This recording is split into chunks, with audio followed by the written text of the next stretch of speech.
What's the good word, Jets fans? It's your boy DKB here. I have another head coach candidate breakdown.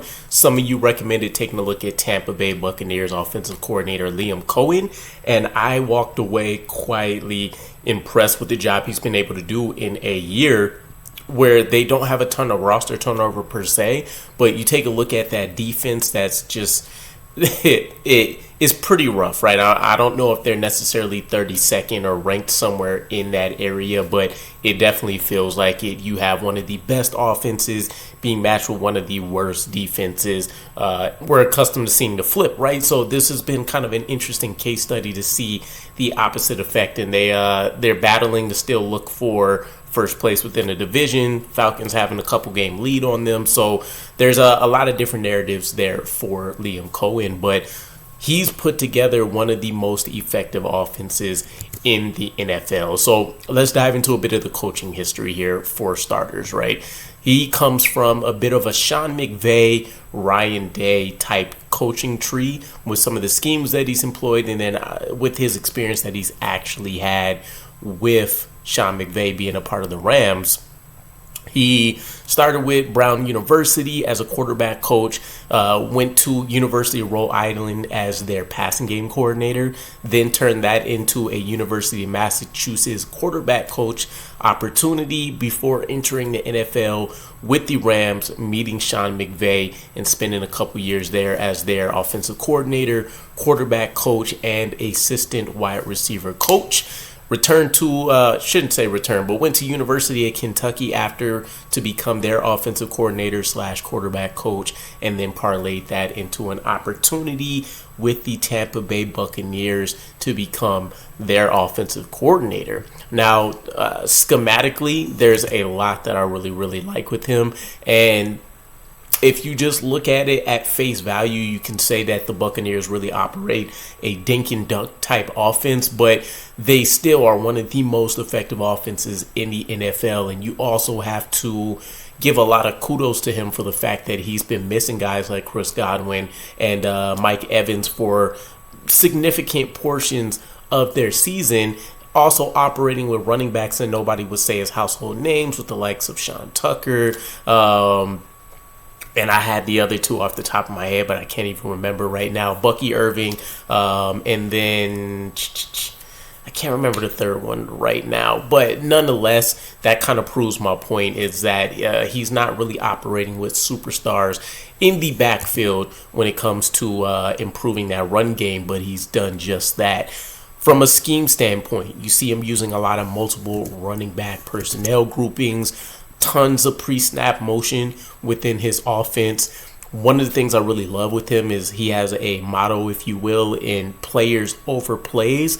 And checking out what's happened over the course of his coaching tenure, it honestly 100% feels like that. He quickly identifies whoever is the most talented or most skilled player on that team, and he builds the offense around them, but also has packaged plays for each player where they should be able to excel for whatever their key skill is at that point in their career before being able to build and increase momentum off of that, right? Favors 11 personnel. One thing that I really appreciate with him from a run game standpoint is he doesn't commit to a wide zone scheme versus gap, etc. You see him utilizing a ton of stuff: mid zone, wide zone, tight zone, duo plays, gap, a lot of pulling plays, and then of course runs to the perimeter. So maybe your classic wide zone schemes, but he utilizes all of these within the same game in many cases. So if you're preparing for him as a defense, you can't hone in and say, here's our indicators for them bouncing outside versus inside, etc. Or we know that they're operating a power. We're going to make sure that we have our big guys in. This creates a lot of different opportunities, not just for you to be able to attack the defense, but for them to have the inability to try to adapt to whatever's being the most effective part of your run game, right? And so even if a defense can start to shut down one aspect, you can easily flip and turn on another and force the defense to have to continue to adjust back to what you're doing, effectively controlling the flow of the game. You'll see a lot of 3-by-1 sets, so 3 wide receivers being featured, normally in a bunch formation to the left or right, and then you have 1 tight end. So this goes hand in hand with his pre-snap motion, where you essentially can have a free runner at any given point in time, right? So for the Jets, when you look at a guy like Malachi Corley, right, this would be perfect for him in year 1, where he's still working on a lot of his route running skills, but just that physicality that he brings, this would easily give him some free open plays for him to go out there and make a year 1 impact. Whether that ends up being small or big, up to him, but just to kind of keep in mind what we're talking about here, right? Let alone having guys like Garrett Wilson or a Devontae Adams, or even just looking at the Bucs offense, Evans and Godwin, you can see how effective something like that could really turn out. And then one key piece here to know with him, and I'm sure he'll carry this over to if he gets a new head coach position, he has confidence in his quarterback to operate multiple play huddles. What I mean by that is he isn't just giving him 1 play call and then he's allowing for adjustments to be made off of that. He's giving Baker Mayfield 3 plays and saying, hey, once you guys roll out there based on what the defense is giving you, you check in on whichever play you want from there, and then you still also have all of the adjustments and things built off of that. And I really love that idea, right? It feels like something that we tried to implement here with Aaron Rodgers, and it just never really worked out. Nobody's clicking on the same page. I think a lot of that has to do more so with the coaching staff than anything else, because you would imagine Rodgers has asked for this, and so to see it be so ineffective, I think speaks a lot more to the coaching than anything, but also we know that Aaron Rodgers may have been dealing with more significant injuries than expected, right? But straying away from all that, getting into a bit of Coen's background here, 14 years of coaching experience between NFL and NFL and the collegiate ranks. You take a look at him being a former player. He's not just any player. He is legendary at the University of Massachusetts as a former quarterback, multiple record holder. He's essentially going, I believe he entered 2 years ago into the school's Hall of Fame. And then he also had a short stint in the Arena Football League with the Alabama Vipers. So this is a guy from a quarterback standpoint is going to be his best friend, right? Baker Mayfield's career prior to meeting Dave Canales and then, of course, working under Liam Coen here, which, don't let it fall on deaf ears, Mayfield had a career year last year, and he's doing even better this year under Liam Coen. Where was I rolling with that?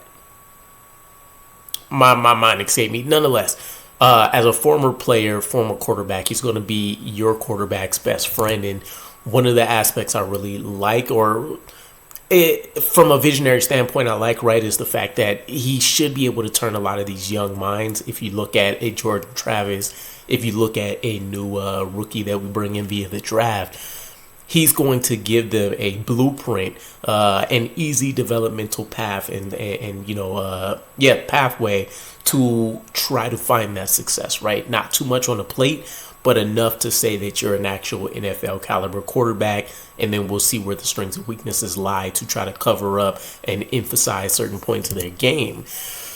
Getting back into the Dave Canales point, a lot of what I've seen from fans and from analysts is that many people feel that Liam Coen's even better than Dave Canales was. And you have to remember, Dave Canales being the previous OC last year, he parlayed that into a head coach job with the Panthers. So I think it does say a ton about Liam Coen's ability, even though he hasn't had a head coach opportunity before. I've seen analysts talk about the way he speaks, the way he addresses the team, commanding presence. He does seem to have some of those head coach candidate traits that you're going to look for. He hasn't necessarily had to interview for stuff like this before, though, right? So, just like being in school and taking a test, you can know all the material and everything and, still kind of fall flat in your face just to, due to stress, whatever you want to call it, right? So he may not necessarily get the opportunities this next coaching cycle, but I would be very intrigued to see him come in and see if he can make any actual kind of noise within the Jets organization, assuming he meets the criteria that Woody Johnson puts out there. Also, Dan Orlovsky supported him for whatever it's worth. I know some people love him, some people hate him. It is what it is. Another spin on this is that he may never actually necessarily make it within the coaching cycle. A lot of people feel like if Todd Bowles can't once again win the division or at least get into the playoffs and win a game, his job will be on the line. And many fans are rooting for Coen to become the next head coach for the Buccaneers. And this isn't a move that necessarily hasn't been done before. You've seen it with Morris when they moved on from... all the names are escaping me. I'm not a Buccaneers history aficionado, but nonetheless, we've seen a similar move like this before where they weren't necessarily happy with the current status of the head coach. They had an up-and-coming offensive coordinator or defensive coordinator that they wanted to install. They assumed it would be a smooth transition, right? So that option is also on the table here depending on how their season pans out. Now, some things to know. We've talked about the effectiveness of the offense. Not only just within this Buccaneers team, but also just throughout some of his history, right? When he was with the University of Kentucky, for example, he owns 2 of their 6 historical, over the course of 100, plus years of history, 50 plus touchdown records. That is insane, right? You have to put it in perspective. Think about, for example, the Kansas City Chiefs year, and this is total touchdowns, right? Running, special teams, passing. But you think about Mahomes' 50-plus passing touchdown year. I kind of think about it within that same likeness. So 2 of the 6 owned by Coen here. A top 5 scoring team currently with the Buccaneers. They're 4th in yards per play in the run game. They're 3rd in first downs per game. They're tied for the 4th best red zone percentage, which should perk our ears up, right, as a team that's been struggling to find any kind of way to score. And then they're 2nd in third down conversions. So the first down, the third down numbers stick out the most to me, and then, of course, the red zone numbers here. But you aren't generally going to see things like that from a dink and dunk type offense. And this is including the fact that he's Baker Mayfield is, I think he's like 28th in deep field passing numbers this year. So it's not like they've been able to blow the top off a lot of defenses this year. Baker Mayfield's just slicing and dicing teams up, and a lot of it is due to the position that Coen is putting these players in. And then finally, just some notable names that he's kind of been around and has some kind of credit for being able to develop. Quarterback Will Levis, quarterback Devin Leary, who actually was a potential day 3 or priority UDFA candidate for the Jets, at least when we were going through a lot of the off-season conversations. Mayfield, obviously, and a note here is that Mayfield personally recruited Coen to be the Buccaneers offensive coordinator, which speaks volumes. And they have an overlap, of course, from the tenure with the Rams, right? The 5 games or so that he spent being able to go out there and play. Short notice, right? It was like a 2-day turnaround from him signing to getting to the team and all that kind of stuff. So one thing I really, really love is the fact that if you have a quarterback that's coming off a struggling career, he, just started finding some success. Not only have you been able to build on it, but he trusted you so much that he personally wanted you to be the guy, not only mentoring him, but helping out the rest of the offense. Huge plus. And then from a wide receiver standpoint, keep in mind, he also has an expertise in the wide receiver room.